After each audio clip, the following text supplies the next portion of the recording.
அனைவருக்கும் வணக்கம். Stock option Tamil channel மூலம் உங்களை சந்திப்பதில் மிக்க மகிழ்ச்சி அடைகிறேன். நான் உங்கள் சந்தோஷ். நான் செபியில் பதிவு பெற்ற பங்கு ஆலோசகர் கிடையாது. இது பயிற்சிக்கான வீடியோ. எந்த பரிந்துரையும் நாம் வழங்குவது இல்லை. இப்போ இந்த வீடியோவில் நிஃப்டி பேங்க் நிஃப்டியோட வீக்லி அனாலிசிஸ் பார்க்க போகிறோம். அதை எதன் அடிப்படையில் பார்க்க போகிறோம்னா, ஹெட்ஜிங் இப்படித்தான் செய்வார்களா அப்படிங்கிற அடிப்படையில் தான் நம்ம பார்க்க போகிறோம்.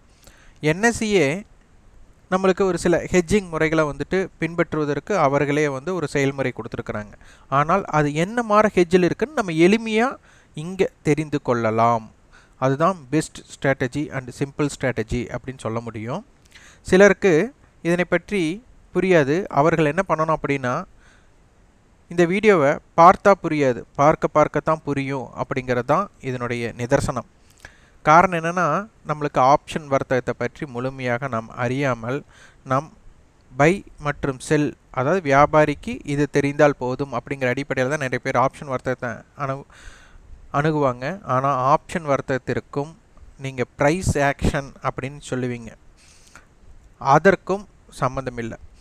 நீங்கள் பார்த்தீங்கன்னா ட்ரெண்ட் அப் ட்ரெண்ட் இருக்குது அப்படிங்கிறக்காக, ஏன்னா ப்ரைஸ் ஆக்ஷனில் உங்களுக்கு அப் ட்ரெண்ட் இருக்குது அப்படிங்கிறக்காக நீங்கள் கால் ஆப்ஷனை பை பண்ணிங்க அப்படின்னா என்ன ஆகும் அப்படின்னு யோசிச்சு பாருங்கள்.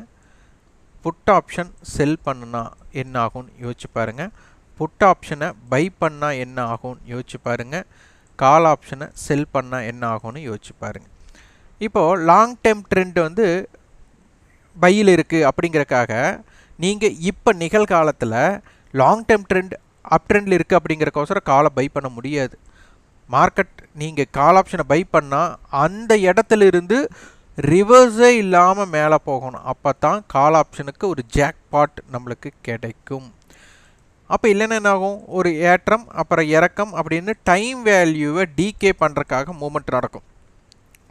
மார்க்கெட் சைடுவே மூமெண்ட்டுக்குள்ளே போயிட்டாலே உங்களுக்கு செல்லர், புட் செல்லராக இருந்தாலும் சரி, கால் செல்லராக இருந்தால் மட்டும்தான் ஜெயிக்க முடியும். மற்றபடி யாரும் ஜெயிக்க முடியாது. அதனால் நீங்கள் ப்ரைஸ் ஆக்ஷனில் உங்களுக்கு ட்ரெண்ட் எந்த பக்கம் இருக்குது அப்படின்னு நினச்சி இங்கே ட்ரேட் பண்ண முடியாது. இப்போ நீங்கள் மார்க்கெட் பார்க்குற இடத்துல உங்களுக்கு என்ன ட்ரெண்ட் இருக்குது அப்படிங்கிறத பார்த்து தான் அது உங்களுக்கு தாக்கம் உருவாக்கும். இப்போ பார்த்திங்கன்னா வீக்லி ரேஞ்சை நம்ம பார்த்துட்டு வரோம். 300 புள்ளிகள்லேருந்து 500 புள்ளிகள் நிஃப்டின்ட்டு. இது திங்கக்கிழமையோட ஓப்பன் ஹை கொடுத்தாங்க. அதற்கு மேலே சந்தை போகவே இல்லை. லோ அப்படின்னு எடுத்துட்டா வெள்ளிக்கிழமையோட 17,553 தான் லோ. ஆனால் க்ளோசிங் 17,624. அதற்கு முந்தைய நாளோட க்ளோசிங்கே முடிவு பெற்று விட்டார்கள். சந்தை ஓப்பன் ஹை இருக்கிறனால எப்படி இருந்தாலும் அந்த ஓப்பன் ஹையை பிரேக் பண்ணுற வர கீழே தான் லோ கொடுக்க முடியும் அப்படிங்கிறது நம்மளை அனைவரும் அறிந்தது தான். பேசிக் நாலேஜ் அதுதான். அதன்படியே நடந்து 310 புள்ளிகள் மார்க்கெட் டவுன் ஆயிருக்கு. ஸ்பாட்டுக்கும் ஃபியூச்சருக்கும் உண்டான ப்ரீமியம் அப்படின்னு பார்த்தா வெறும் 24 பாயிண்ட்ஸ் தான் நம்மளுக்கு இருக்கிறது. ஒரு 30 பாயிண்ட்ஸ் நம்மளுக்கு அந்த ப்ரீமியம் இருக்குது. இங்கே தான் என்எஸ்சி வகுத்து கொடுத்த சில ஹெட்ஜிங் முறைகள். ஒரு அனைவரிடமும் பாப்புலர், அதாவது தெரிந்த விஷயம், அனைவருக்கும் ஃபேவராக பாப்புலராக தெரிந்த விஷயம் அப்படின்னு பார்த்தா ஸ்ட்ரேடல் அப்படிங்கிற விஷயம்தான் அனைவருக்கும் தெரியும். இந்த ஸ்ட்ரேடல் அப்படின்னா என்ன அப்படின்னா, ஏடிஎம் ஸ்ட்ரைக்கை ரெண்டுமே போத் அப்படின்னு சொல்லுவாங்க. ரெண்டுமே பை பண்ணுனா இதற்கு பேர் லாங் ஸ்ட்ரேடல் அப்படின்னு சொல்லுவாங்க. இது ரெண்டுமே செல் பண்ணுனா ஷார்ட் ஸ்ட்ரேடல் அப்படின்னு சொல்லுவாங்க. அப்போது சந்தை ரெண்டு ப்ரீமியத்தையும் பை பண்ணால் ரெண்டு ப்ரீமியத்தையும் செல் பண்ணால் அப்படிங்கிறது. அப்போ ரெண்டுக்குமே பிரேக் ஈவன் பாயிண்ட் அப்படிங்கிறது ஒன்று தான். லாங் ஸ்ட்ரேடல் எடுத்தவனுக்கு பிஇபிக்கு மேலே போச்சு அப்படின்னா ப்ராஃபிட். அதே செல் பண்ணவங்களுக்கு அந்த இடத்துல இருந்து தான் லாஸ் வரும். அதுதான் பிஇபின்னு சொல்ல வரும். அப்போ இது போல் இங்கே என்ன சொல்ல வராங்க, 17,600 அப்படிங்கிற இடத்துல இது ஸ்ட்ரேடல் பண்ணதான் சொல்கிறாங்க. இப்போதைக்கு அதனுடைய ப்ரீமியம் அப்படின்னு பார்த்தா 110 + 54. அப்போ 17,600 மையமாக வைத்து 17,600 காலம் மட்டும் செல் பண்ணவங்க பயப்படக்கூடிய இடம் 17,710. அது 110 பாயிண்ட்டுங்காட்டி நான் இப்படி ப்ளஸ் பண்ணி இப்படி எழுதிட்டேன். மைனஸ் 17,600 புட்டை மட்டும் செல் பண்ணவங்க பயப்படக்கூடிய இடம் 54 ரூபா. அப்போது 17,500 46. இது வந்து கால் ரைட்டர்ஸ் பயப்படக்கூடிய இடம், இது புட் ரைட்டர்ஸ் பயப்படக்கூடிய இடம். ஆனால் ஸ்ட்ராடல் அப்படிங்கிறது என்ன சொல்ல வராங்கன்னா, ரெண்டுமே இணைந்து வியாபாரம் செய்தது. அப்போது இதை வந்து ப்ளஸ் பண்ணிக்குவாங்க. ரெண்டுமே சேர்ந்து தானே வியாபாரம் பண்ணியிருப்பாங்க, இந்த 110யும் 554யும். அப்போ 110 ப்ளஸ் 54 164. அப்போது 17,600 இருந்து ப்ளஸ் 164, இது மைனஸ் 164. அப்போ என்ன வரும்? 17,764. இந்த பக்கம் 17,600லேருந்து 164 மைனஸ் பண்ணால் 17,436.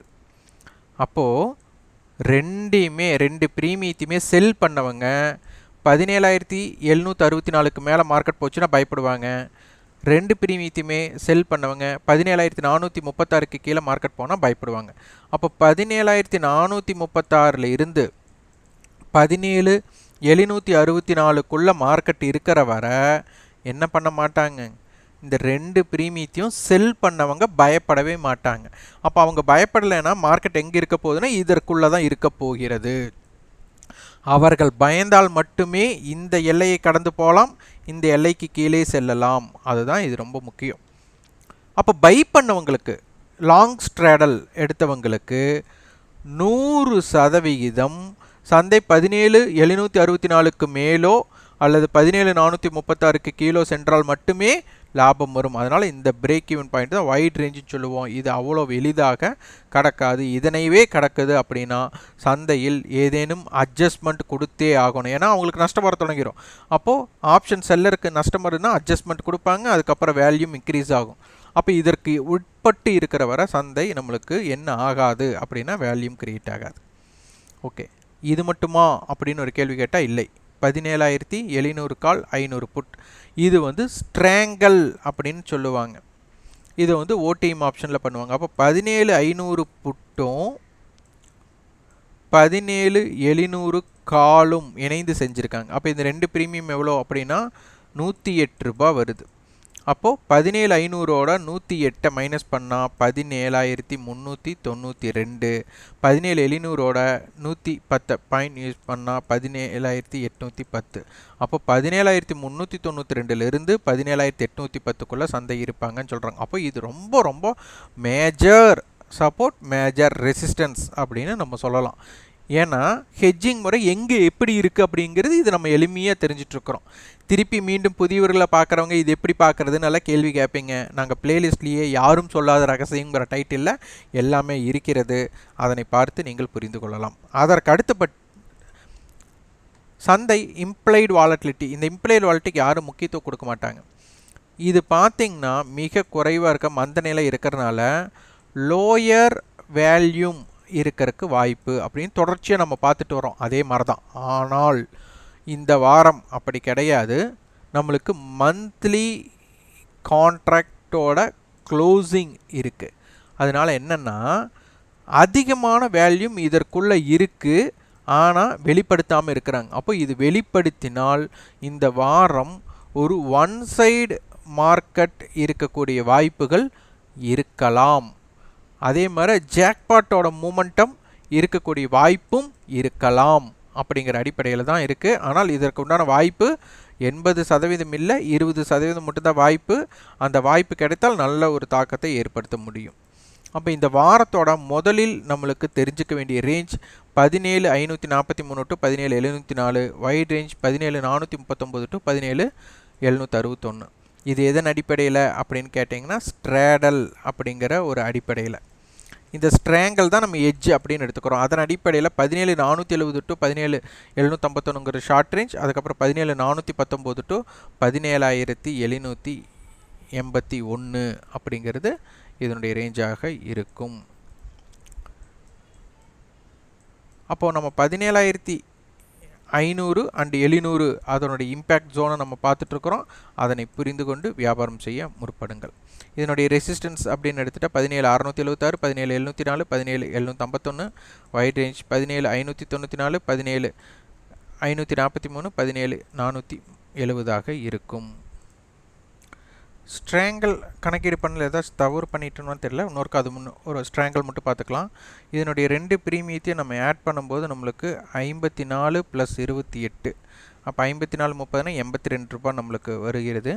அப்போ 17,500ல் இருந்து 82 ரூபாயை நம்ம கழித்தோம்னா 17,418 அப்படிங்கிறது நம்மளுக்கு வரும். 17,700ல் இருந்து இந்த 182 ரூபாயை நம்ம ஆட் பண்ணோம்னா 17,782 வரும். அப்போ இதை ப்ரீமியத்தை நம்ம மாற்றி போட்டு நினைக்கிறேன். இது மீண்டும் ஒரு கரெக்ஷனுக்காக அதனுடைய கணக்கீடு நம்மளுக்கு இங்கே இருக்குது. அதன் அடிப்படையில் பார்த்து கொள்ளுங்கள். பேங்க் நிஃப்டிக்கு 42,603 அப்படிங்கிறது வீக்லி ஹையாக இருக்குது. இது ஓப்பனுக்கு கீழே முடிஞ்சிருக்கு. இது வந்து ஒரு மேஜர் ரெசிஸ்டன்ஸ்னு நம்ம சொல்லிக்கலாம். இப்போ க்ளோசிங் வந்து 42,118ல் நடந்திருக்கு. இந்த வாரம் பார்த்தீங்கன்னா நிஃப்டியும் சரி பேங்க் நிஃப்டியும் சரி ஓப்பன் ஹை கொடுத்துட்டு மார்க்கெட் வந்து டவுன் சைடில் முடிச்சிருக்கிறாங்க. அடுத்தது ப்ரீமியம் அப்படிங்கிறது வந்து பெரிய ப்ரீமியம் இல்லை. இப்போது பேங்க் நிஃப்டியை பொறுத்தவரை நம்மளுக்கு 42,000 புட் 42,200 கால் 42,000 புட் 42,200 புட் 42,300 கால் 42,200 கால் 42,300 புட் இப்படி கொடுத்துருக்குறாங்க. அப்போ இதனை பொறுத்தவரை நம்ம பார்த்தோம்னா மார்க்கெட்டை வந்து 42,000 புட் 42,300 அப்படிங்கிறது ஒரு மேஜர் ஒரு ஸ்ட்ராங்கல் இருக்கக்கூடிய வாய்ப்பாக இருக்கும். ஆனால் இதில் 42,200 42,200 அதே மாதிரி 42,300 42,300 இது பார்க்கும்போது ஸ்ட்ராங்கல் அனைத்துமே உள்ள அடக்கமான ஒரு கலவையாக இருக்குது. அப்போ மார்க்கெட் வந்து 42,000லிருந்து 42,300ஓட கட்டுப்பாட்டுக்குள்ளே நிறைய இருக்க போகுது. அதனால் இதனுடைய ஸ்ட்ராடல் மட்டும் நம்ம எடுத்து பார்த்தோம் அப்படின்னா நம்ம 42,200 புட்டோட க்ளோசிங் 278 ரூபாய், இதனுடைய க்ளோசிங் 235 ரூபாய். அப்போது கிட்டத்தட்ட நம்மளுக்கு ஒரு 500 ரூபாய் அப்படின்னு எடுத்துக்கலாம். அப்போ 42,200ல் இருந்து +500 -500 இதுக்குள்ளே சந்தை இருக்க வாய்ப்பாக இருக்கும். அப்போ 41,700ல் இருந்து 42,700க்குள்ளே சந்தை இருக்க அதிகமான வாய்ப்பாக இருக்கும். ஆனால் 42,000 to 42,300 500ன்னு வச்சுக்கலாம். இதுக்குள்ளே வந்து நான் ட்ரேடபிள் ஜோன்னே சொல்லலாம். ஆனால் அந்த அளவுக்குள்ளே வந்து டிராஃபிக் நிறையா இருக்குது அப்படிங்கிறத எடுத்துக்கலாம். இதுலேயும் மந்த நிலை நம்மளுக்கு இம்ப்ளைட் வாலிட்டி குறைவாக இருக்குது. அதனால் வர்த்தகம் ஆப்ஷன் பையர் ஆக புதியவர்கள் இருக்கிறவங்க கொஞ்சம் வெளியிலிருந்து சந்தையை பார்ப்பது சிறப்பாக இருக்கும். இதனுடைய குறிகள் என்ன எடுத்துட்டால் 41,848 to 42,376, வைட் ரேஞ்ச் 41,572 to 42,628. எட்ஜில் பார்த்தீங்கன்னா 41,428 to 42,610, wide range 41,318 to 42,682. Resistance பார்த்தீங்கன்னா 42,201, 42,330, 42,610. சப்போர்ட் லெவல் 42,009, 41,792, 41,428 இருக்கும்.